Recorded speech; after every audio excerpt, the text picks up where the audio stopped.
Assalamualaikum warahmatullahi wabarakatuh. Waalaikumsalam warahmatullahi wabarakatuh. Apa kabarnya sahabatku dimanapun Anda berada, baik klien yang sering berjumpa saya, teman-teman dan juga penyuluh seluruh Indonesia.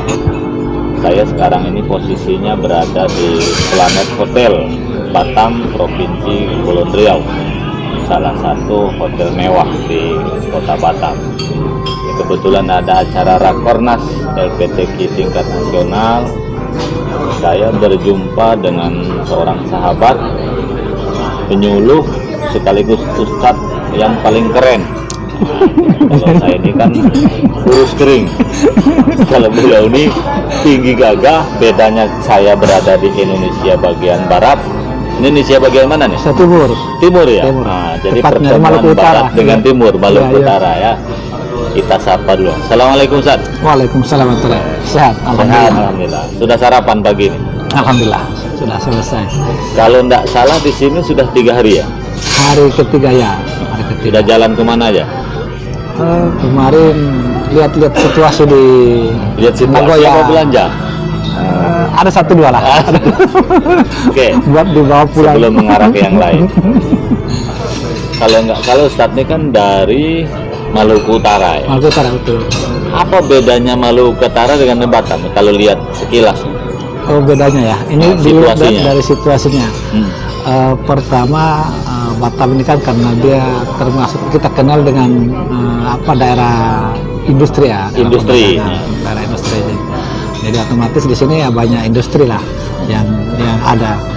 Yang berikutnya seperti yang bisa dilihat kasat mata. Saya teringat waktu 6 tahun lalu di sini. Oh, pernah 6 tahun sini? Iya. Jadi Apa acara MTQ? waktu itu bukan Rakornas Bimas Islam kalau Oh, nggak salah. Rakornas. Rakornas juga. Hmm. Jadi waktu itu ditanya sama teman sopir, Bapak dari mana ini? Saya bilang saya datang itu tapi keras Jakarta. Langsung dia tanya, apa bedanya Jakarta dengan Batam? Oh, Jakarta lebih ramai Pak. Dia bilang bukan Pak, di Jakarta banyak kabel di jalan. Kalau sini nggak ada kabel. Nggak ada kabel di Jakarta. Iya.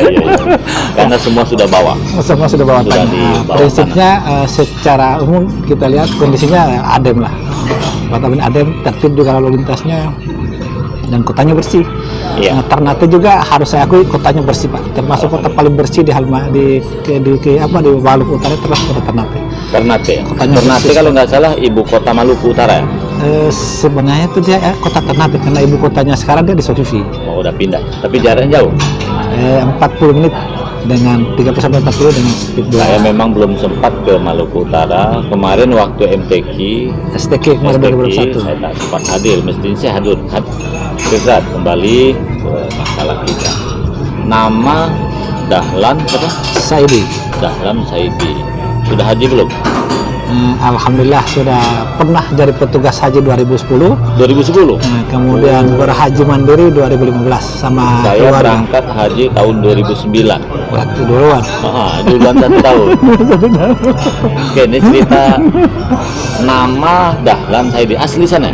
Saya aslinya dari Sulawesi Tenggara.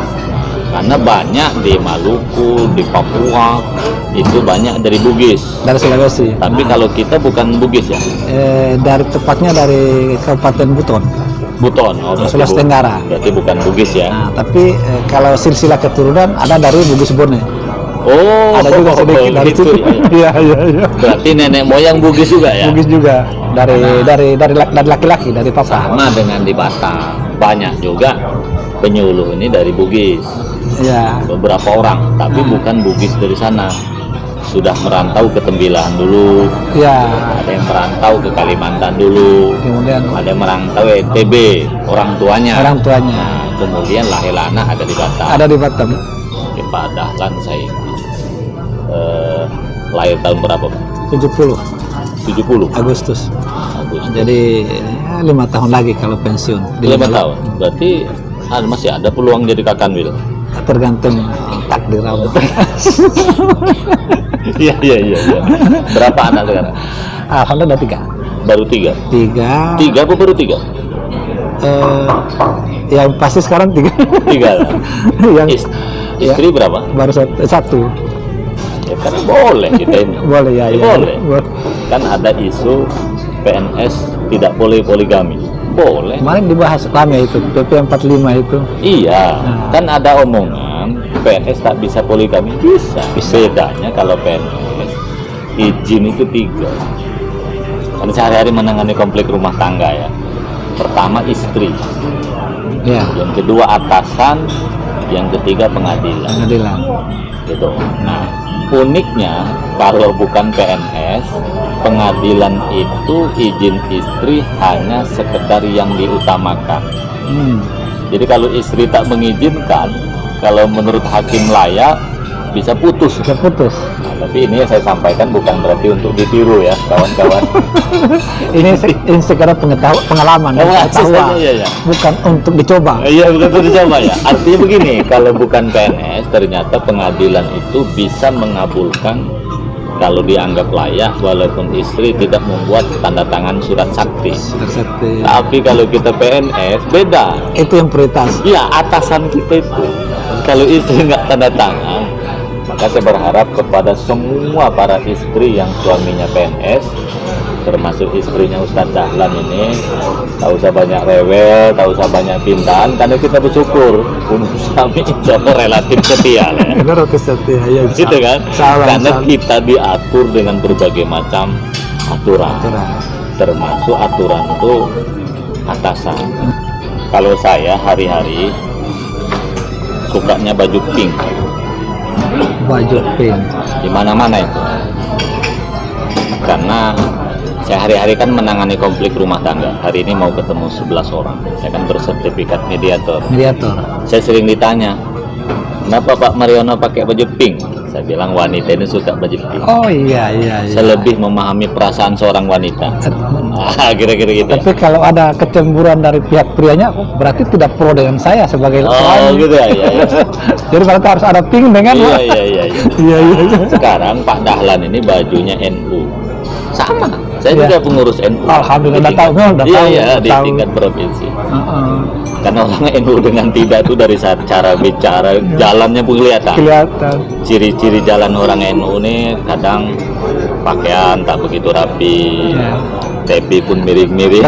NU itu kan. Kalau ciri sign NU ini kenapa ya? Orang masyarakat. Masyarakat. Kiai itu santai. Nah, kira-kira NU ini apa karena baju apa memang hati nurani? Dari saya di NU sekarang kebetulan sebelumnya saya itu diminta jadi salah satu wakil ketua NU Kabupaten karena NU di Kabupaten mana? Taliabu. Oh.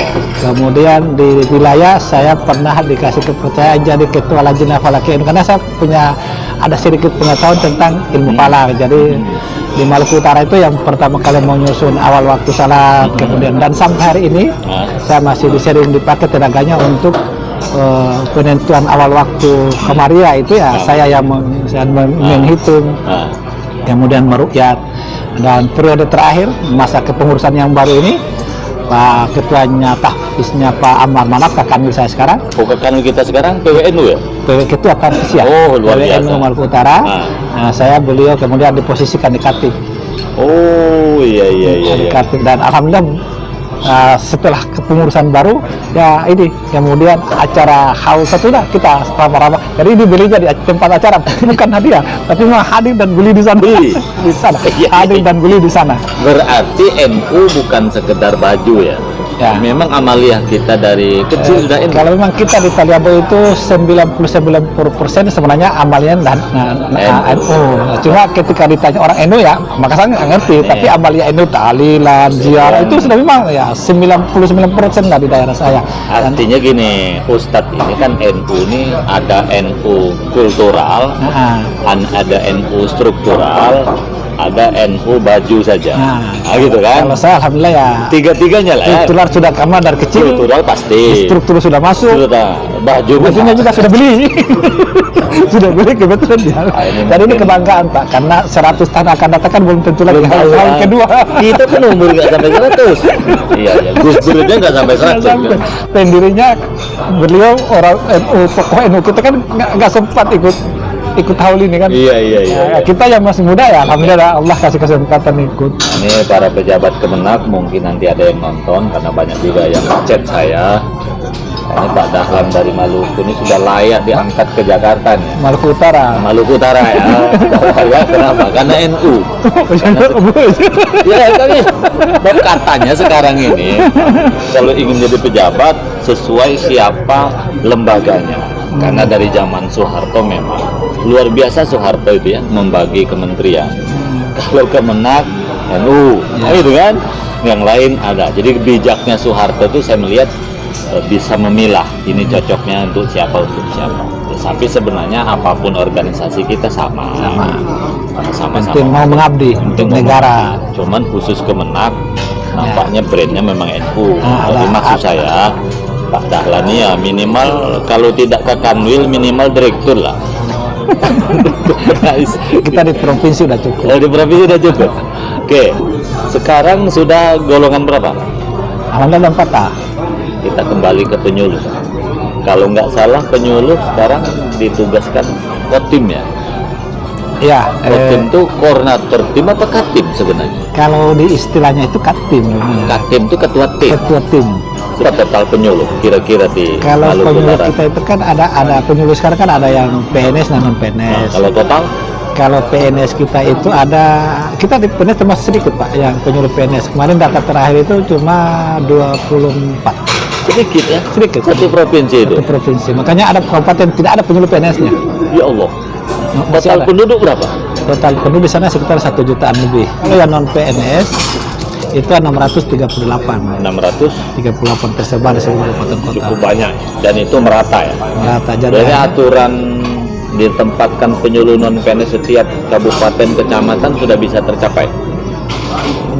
Apakah ada gini di daerah-daerah tertentu ada kecamatan ini terpaksa bertugas di kecamatan ini karena di kecamatan ini susah mencari penyuluh karena persyaratannya salah satunya itu karena Ada juga ya? apalagi penyuluh non PNS kan kebanyakan juga ada yang belum sampai S1 masih ada juga yang SMA. karena saya melihat kesulitan kita di daerah ini Bang Amir pasti mendengarkan ini ya. Yang tingkat kesulitan tuh S1 non kependidikan Ya, itu yang bikin berat. dan banyak di Yang kedua tidak menerima honor tempat lain.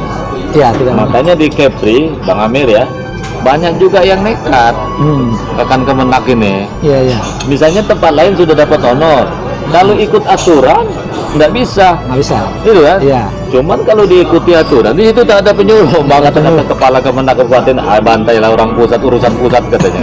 Yang penting di sini ada penyuluh. Toh nanti solusinya kalau jadi temuan suruh kembalikan saja. Kembalikan. Ya.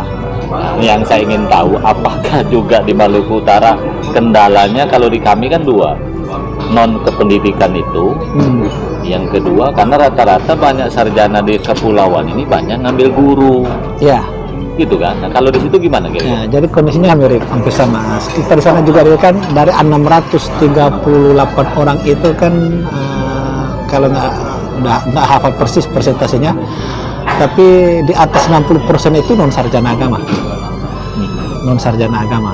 Artinya non kependidikan. non pendidikan yang sesuai dengan basic penyuluh tadi. Ada yang pendidikan sarjana pendidikan Islam, ada yang sarjana pendidikan, ada yang sarjana ekonomi, ada yang sarjana hukum, ada yang nggak sarjana.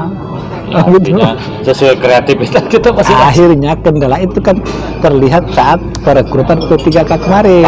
Ya betul. Kemarin kita dijatakan kan 100 sekian yang lolos hari ini kan cuma sekitar 52, bukan karena mereka nggak ikut tapi nggak bisa lolos berkas. Ternyata sama masalah. Itu masalah. Mungkin kalau di Jawa numpuk kan orang. Kalau di pulau Karena kita di sana sarjana pendidikan Islam masih banyak yang jadi penyuluh, sarjana pendidikan juga masih banyak, dan mereka kemarin kan nggak bisa masuk di. berarti sama aja Ya, kita sama. daerah-daerah terpencil seperti Kepri. Jangan melihat Batam. Kalau Batam numpuk. Yang saya cerita ini bukan Batam karena saya kan ketua penyuluh Provinsi ya. Kalau Batam nggak ada masalah, banyak non kependidikan yang kita maksud tuh seperti Natuna, Lingga, sama. Iya. Kalau di Batamnya nggak ada masalah. Oke, Zat. Penyuluh. Tapi pensiun berapa tahun lagi? Nah, hitung-hitungan 5 tahun lagi. 5 tahun. Rencana apa setelah pensiun? Dalam bayangan? Apa calon anggota DPR? Apa calon wali kota? Apa mau ngebut? Ya, jadi di satu sisi sebenarnya karena saya ini kan putra daerah dari Taliabu, Pak. Ya, bagaimanapun juga sebagai putra daerah kan punya keinginan untuk bagaimana mengabdi di daerah. Ya, kalau mengabdi daerah kan jalurnya kan ya itu tinggal lewat politik. Tetapi kan tidak semua punya bakat ke situ. Ya, ya. Tidak semua punya bakat ke situ.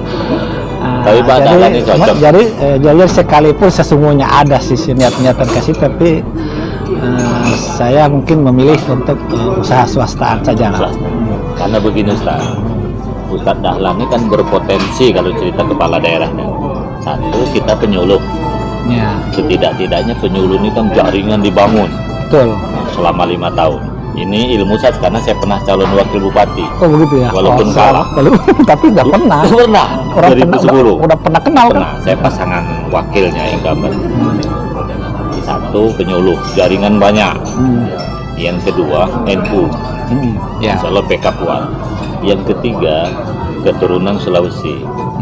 Di mana-mana Sulawesi itu banyak sukses jadi pemimpin di luar kampungnya. Karena nekatnya tuh ada. Wali kota Batam Bugis dulu, Pak Dahlan. Kemudian Bupati Lingga Bugis. Terus Bupati Natuna Bugis. Gubernur Kaltim Bugis. Jadi artinya kalau Bugis nak maju orang serius. Dirjen Bebas Islam Bugis ya. Sulawesi juga. Artinya mas saya, kalau Bugis itu sama dengan Sumatera Barat, sama dengan orang Jawa, fleksibel di mana-mana. Saya melihat seperti itu. Mengapa saya tanya? Karena syarat sudah cukup, mungkin syarat terakhir tuh ini juga. Ini plus. Betul. Sama nggak kira-kira? Ya, kebetulan saya juga di Taliabu itu punya yayasan, Oh, jadi hampir seluruh pendidikan agama Islam di Pulau Taliabu itu di bawah yayasan saya.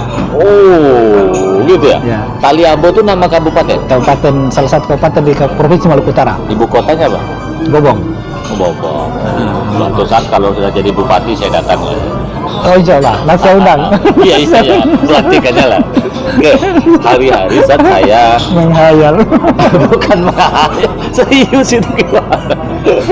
Nah, saya hari-hari kan menangani konflik rumah tangga di sini. Siap. Hampir semua kota besar ada istilah RSS. Rumah simpanan suami. Rumah simpanan. Artinya istri simpanan. Kalau wajah-wajah beliau ini ada nggak rumah itu? Mana? Saya tidak ada wajah. Nah, maksud saya untuk di Ternate ada nggak orang nikah siri yang istrinya tidak tahu? Kalau siri dari negara itu soal lain. Kan siri itu ada dua. Siri dari pemerintah artinya tidak ada buku nikah, tapi istrinya tahu, keluarganya tahu. Ada siri dari negara dapat buku nikah, entah bagaimana caranya, istrinya tidak tahu. Nah, yang dalam bahasan kita oke lah, kalau tidak tercatat di negara itu mungkin urusan dia lah. Tapi yang paling berbahaya ketika tidak tercatat dari istri, disimpan pula. Nah, kira-kira kalau di Maluku nih ada nggak orang nikah siri? Nikah siri itu kan punya istri simpanan namanya. Ada nggak kira-kira? Kalau data persisnya saya mungkin nggak punya. Tapi kalau kabar burung dan kabar nyata banyak. Hanya ada lah. Tapi bukan penyuluh, udah.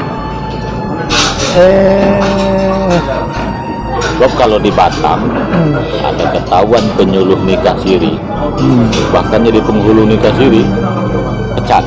Ya. Di sini, nggak tahu kalau di situ. Apa itu bagian kriteria kebijakan Kanwil?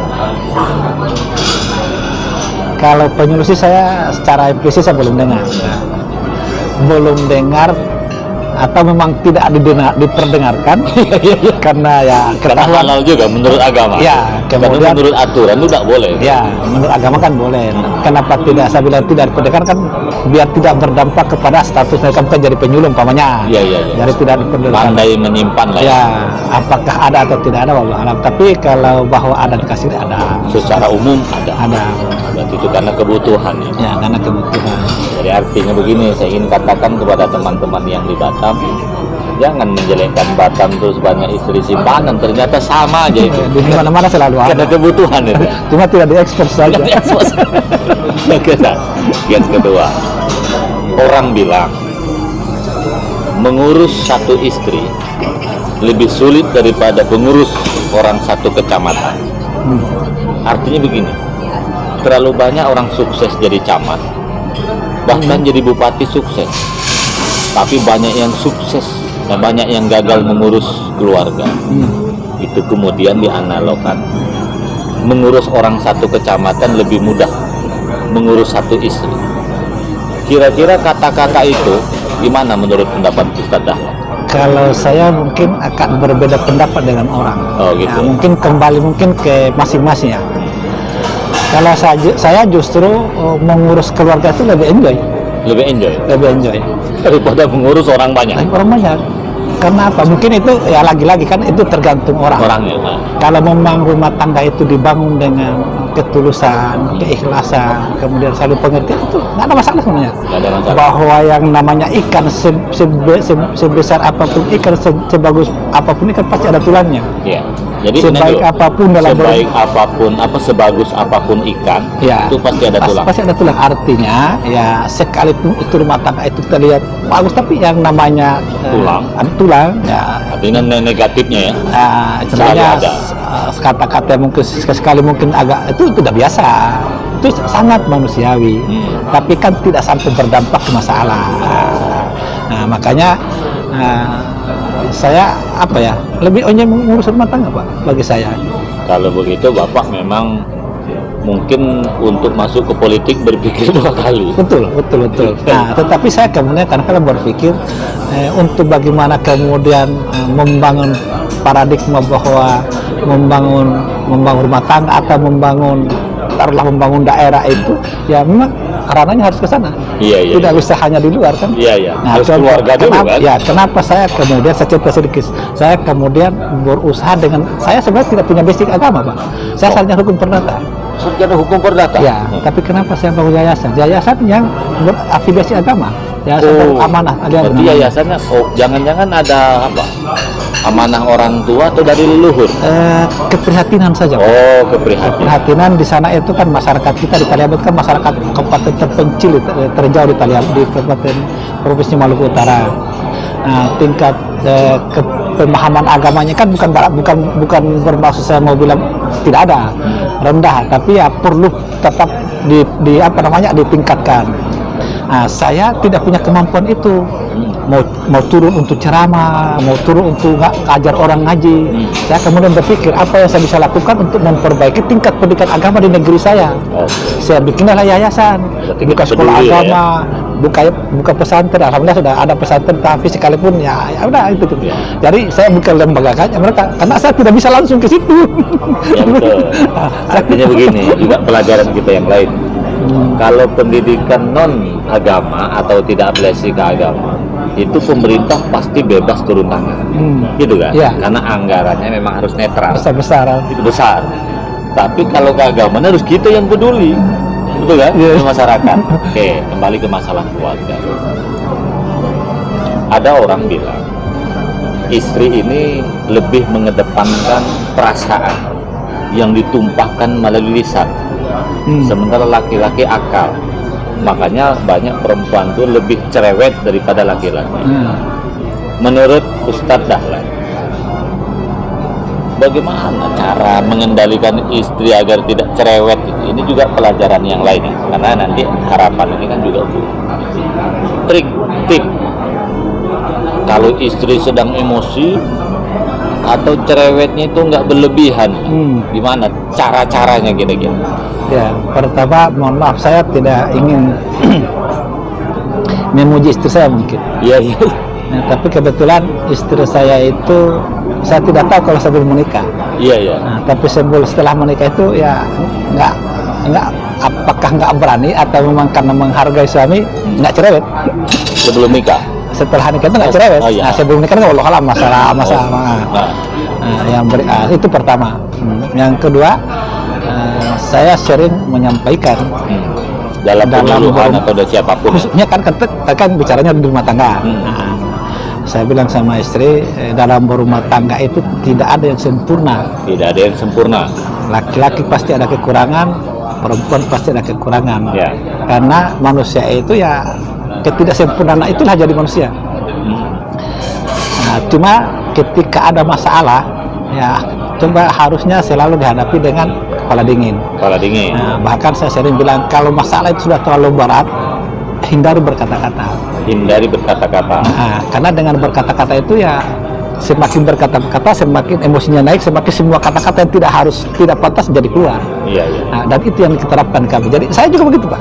Kalau posisi marah itu malah diam. Jadi kita sudah tahu kalau istri Tapi kalau istri lagi panas, lebih bagus diam atau menghindar? diam dan menghindar posisinya. Ya, jadi gini. Jadi di saya itu ini mohon maaf ya, ini cerita keluarga. Kalau saya sudah katakan sudah istri tegur karena sudah ngomong itu sudah marah itu. Nah, karena menghindar kata-kata. Nanti kemarahannya emosi panasnya itu sudah sereda baru kita mulai ngobrol. Jangan begini. Tidak saat itu tadi. Karena bisa bentrok, Pak. Itu juga begitu. Harus ada yang mengalah. Ya, jadi istri juga kalau sudah tuh minta bikin TK udah ogah-ogah berat sudah marah. Setelah itu kenapa tadi kok marah-marah? Allah kayak gitu. Tapi tidak saat itu. Nah, itu yang saya dan alhamdulillah itu yang dipakai dan itu juga ketika sekali-sekali kita diminta untuk melakukan pembinaan baik itu di majelis saya sering sampaikan pola itu menghindarilah berbenturan kata-kata. Nah, karena semakin kata-kata berbenturan itu kan biasanya kan setan itu suka ayo lagi panas lagi lah. Ya kan saya ceritakan kamu ya, nah, kan bahaya itu. Oh. Nah, kan boleh jadi sampai ke situ kalau sampai suami ya. Lagi marahan. Nah, karena ketika kemarin itu kan ceritanya kan ya ayo Pak lagi. Nah, kan lagi gitu istilahnya. Ini kan istilah bapak ini. Iya. Ya jadi itu Pak ya jadi teman-temanku ya, tip dari beliau untuk semuanya ya. Pertama suami istri atau keluarga itu kita harus saling menyadari bahwa tidak ada satupun manusia yang sempurna. Itu harus kita frame. Bahkan kata beliau karena tidak sempurna itulah kita jadi manusia. Iya kan? Ya. Kalau sempurna ya malaikat. Mungkin malaikat. Ya. Malaikat pun itu sebenarnya tidak sempurna. Tapi intinya kalau ingin manusia memang harus jangan sempurna. Ya. Itu satu. Yang kedua tadi bahwa kalau misalnya ada yang emosi harus ngalah salah satu, bisa diam atau apalah namanya ya. Tentang anak saat ini kan hampir semua orang kelimpungan, bahkan cenderung orang tua banyak kalah. Hampir semua anak itu kan kecanduan gadget ya, HP. Iya. Ini kadang-kadang anak tuh kecanduan karena mak bapaknya kecanduan juga. Kecanduan duluan. Iya kan? Menurut Ustadz ini pelajarannya kan semua video nanti akan diperlihatkan oleh semua kelompok binaan saya yang lain-lain itu. Bagaimana sih menurut Ustadz agar anak itu tidak kecanduan HP atau bagaimana tips mengendalikan? Ya, memang kebetulan mungkin saya pada posisi anak-anak udah mulai remaja baru mulai HP ini baru mulai ada kan. Memang saya tidak batasi, anak-anak tidak dibatasi, maksudnya tidak dibatasi menggunakan gadget, HP ini tidak dibatasi, dan saya juga tidak pernah melarang. Itu cara kontrolnya. Cuma sering saya sampaikan, tapi itu masih awal-awal pertama kali mereka sekali-kali HP ini papa ambil.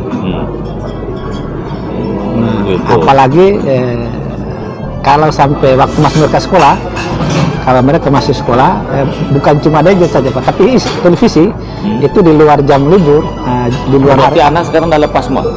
Anak sekarang sudah nikah 2 orang, yang satu yang lagi nyusun skripsi. Oh berat, yang dimaksud yang diperketat itu ketika masih awal ya. Masih awal. Karena mereka kan belum tahu. Kalau sudah dewasa begini, kan mereka sudah bisa berpikir. Udah dewasa udah. Ya. Nah, jadi waktu Betul. masih sekolah itu pertama dari disiplin saja untuk tidur, nonton, saya bilang silakan nonton karena televisi berita itu juga pendidikan, ada pendidikan umum dalamnya. Tetapi jam 10 harus istirahat. Jadi biasanya mereka nonton jam 10, saya cuma bilang udah jam 10, mereka mati sendiri TV-nya. Ya, artinya jawaban Pak Dahlan ini teman-teman ya, kalau anak kita masih sekolah, apalagi masih kecil, perketat, jangan sampai tidurnya Telat.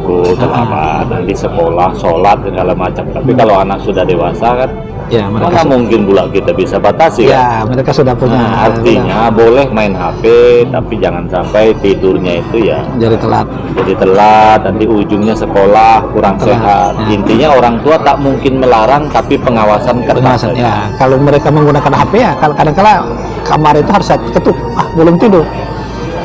Oh gitu ya. Ya. Jadi jam waktunya tidur diketuk. Ya, Itu betul, karena orang tua ini banyak juga pandai belikan HP tapi tak kontrol. ya.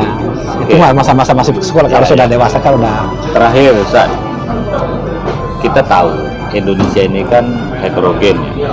Bahkan suku itu mencapai ratusan. Ratusan ya. Nah, untuk menjaga konflik antar suku, antar agama, Kementerian Agama itu kan mengeluarkan kebijakan moderasi beragama agar Indonesia tetap aman. Moderasi beragama itu bukan melunturkan iman. Ya, Jadi memang ada yang keliru pemahaman. Bukan moderasi agama, tapi moderasi beragama. moderasi beragama, betul. Kalau moderasi agama ya agamanya dimoderatkan, itu nggak mungkin. Iya. Iman. Itu. Ini yang maksud moderasi beragama itu kan cara beragama Cara dengan beragama. pihak lain. Pihak lain, betul. Karena zaman Nabi Muhammad, zaman nenek moyang juga dulu moderasi beragama sudah jalan. Ada jalan. Khusus di Maluku. Maluku Utara. Ini Maluku Utara ya. Yang lupa utaranya. Mas. Utara ya ya. Tidak ada salahnya saya sebut Maluku karena berdekatan kan. Iya. Kita harus akui ya, kalau di Kalimantan Barat dulu pernah ada konflik di Sampit, Sambas, tapi konflik suku Madura dengan Dayak kalau nggak salah. Tempat lain juga ada di Sumatera Utara, itu agamanya warna-warni, damai. Tempat nenek moyang saya orang Gunung Kidul, Yogyakarta. Dari Jakarta. Bahkan keluarga saya pun banyak juga non damai. Solo juga heterogen, damai. Kepri juga heterogen. Di Maluku dulu Ambon itu kan pernah ada kejadian yang diidentikan konflik agama, bukan konflik suku. Agak berbeda dengan tempat lain. Iya. Ya bolehlah dikasih bocoran supaya pelajaran di tempat lain jangan sampai terjadi. Iya, iya, iya. Kira-kira itu kenapa bisa muncul? Karena dulu sangat terkenal Maluku Utara dengan istilah Ambon Manise, kakak beradik beda agama biasa, damai. Kok tiba-tiba meledak? Itu setahu Ustadz Dahlan, kenapa itu bisa terjadi? Apa ya? Yang pasti secara umum saya bisa gambarkan mungkin itu kesenjangan sosial, Pak. Kesenjangan sosial. Ya, yang kemudian karena di Ambon dulu itu kan sebelum kerusuhan itu kan ada isu apa istilahnya itu, ada isu terkait dengan suku yang mendominasi kota Ambon dalam dunia usaha. Oh, berarti pemicunya adalah kesenjangan. Jadi dulu itu kan pernah ada isu BBM namanya, Buton, Bugis, Makassar. Sekalipun ini kan isu. Isu itu Ya, bisa iya bisa tidak. Bisa iya, bisa tidak. Nah, kalau posisi waktu itu kan kebetulan saya masih di Ambon. Yang BBM itu kebetulan Muslim. Iya, Buton, Bugis, Makassar. Iya, artinya kan kebetulan Muslim. Ya, Muncul kan? yang menguasai. Nah, itu.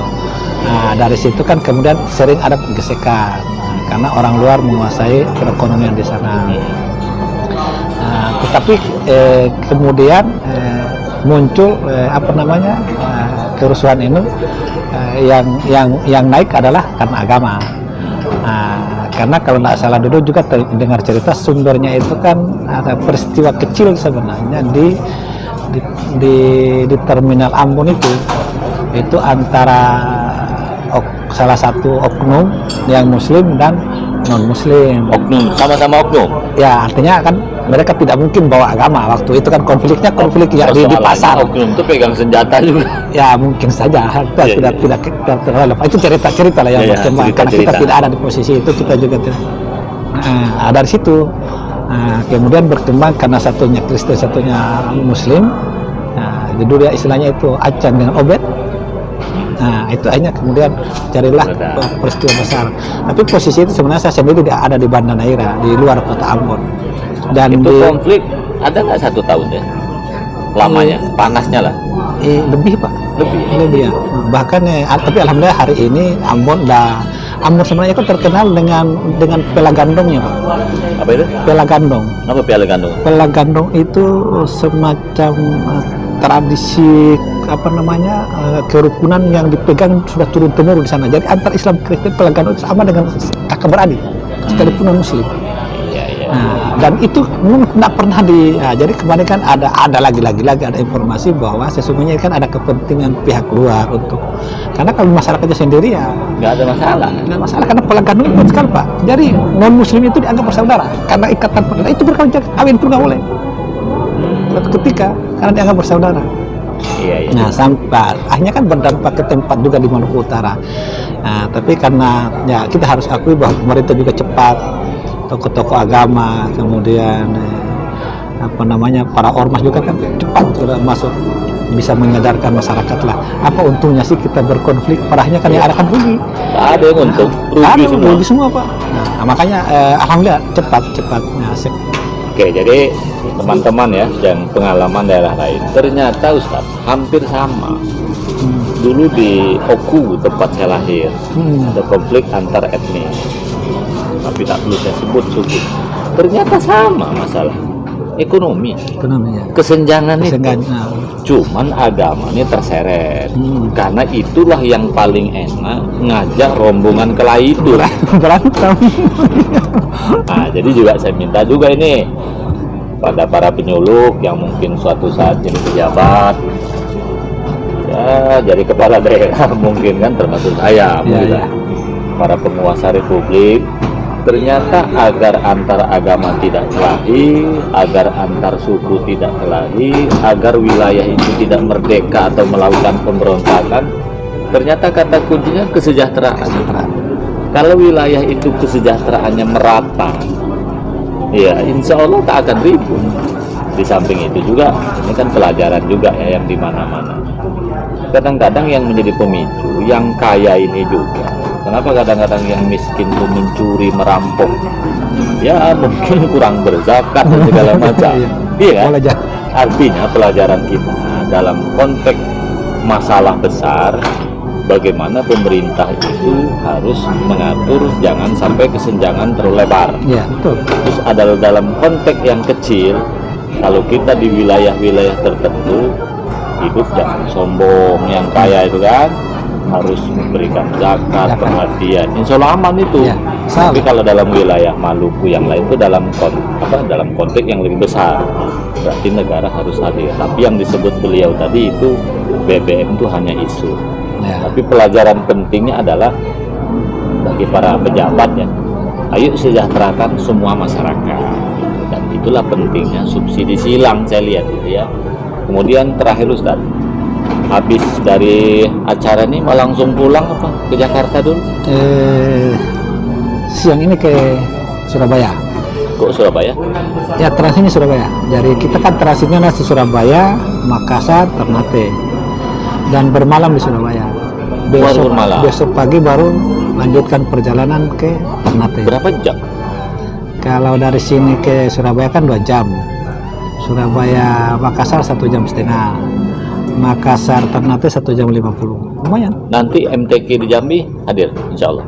Insya Allah umur panjang. Saya pasti mimpin kapilah Kepri. Ya. Karena kebetulan saya di LPTK itu kan sekretaris 2 juga. Oh, rupanya sama. Kita ini satu nasab beda nasib aja. Oke lah, Pak Dalan. Jadi dari sini kita tanggal 11 STQ provinsi. Oh, belum STQ-nya? Tanggal 11 pulang dari Di sini. sini baru menyelesaikan. Belum Kita seminggu ini. Pulang ini baru jalan. Oh, Tanggal 11 Juni mulai. Oke lah teman-temanku, ini sekedar ngobrol lepas Tapi pelajaran pentingnya ya, ternyata kita hidup ini harus apa ya, harus baik-baik saja dengan orang, insya Allah akan sehat walafiat. Apapun yang kita lakukan insya Allah akan mendapatkan pahala kalau kita bekerja dengan ikhlas seperti beliau ini ya. Beliau ini adalah kalau latar belakang pendidikan ya, bukan dari agama ternyata awalnya ya, sarjana hukum perdata. Data. Cuman beliau peduli dengan agama itu bukan kesasar itu ya, karena panggilan jiwa. Dan ini benar juga di mana-mana sebenarnya. Kalau pendidikan umum kita tak peduli pun pemerintah otomatis peduli. Cuman kalau ke agama ini kalau kita tidak juga. Ya. Jadi harapan saya kepada semuanya kita ayo bergerak dalam konteks keluarga. Istri ini sebenarnya tergantung suami. Orang mengatakan susah membina istri, itu sebenarnya harusnya suami menyalahkan diri sendiri kan? Ya. Bukan susah membina istri, susah mengatur diri sendiri. Enjoy sehari-hari, harusnya enjoy mengurus gitu rumah kan? tangga itu. Ya. Artinya istri susah diatur kan kita pun tak beres juga sebenarnya. Iya. Agar kita tidak terjadi kerusuhan di bidang apapun, bidang konteks negara, konteks suku ya, mari kesenjangan itu jangan sampai terjadi. Karena hampir semua pemicu itu agama tuh hanya yang dijadikan alasan. Pemicu sebenarnya ekonomi. Begitu juga kita yang telah kecil kampung jadi bos jadi toke, ayo kita jangan pelit-pelit dengan masyarakat sekitar. Kita dalam konteks rumah tangga kadang-kadang kelahi suami istri karena ini juga Ya, itu kan kalau ini damai selesai rumah tangga itu kan. selesai. Jadi ujung-ujungnya benarlah kata orang itu, teman-temanku ya, memang uang bukan segalanya, tapi segalanya pakai uang. Segalanya pakai uang ya. Jadi saja, makasih teman-temanku. Mudah-mudahan kita doakan beliau ini perjalanan dari sini ke Surabaya terus Ternate ya. Makassar, Ternate. Makassar jadi Batam, Surabaya, Makassar, Ternate. Luar biasa luasnya ya, udah sama dengan naik haji itu sebenarnya. Kita doakan mudah-mudahan perjalanannya selamat dan kembali ke tempat tugas dan bertugas sebagaimana biasanya. Sekian, assalamualaikum warahmatullahi wabarakatuh. Waalaikumsalam warahmatullahi wabarakatuh. Masuk.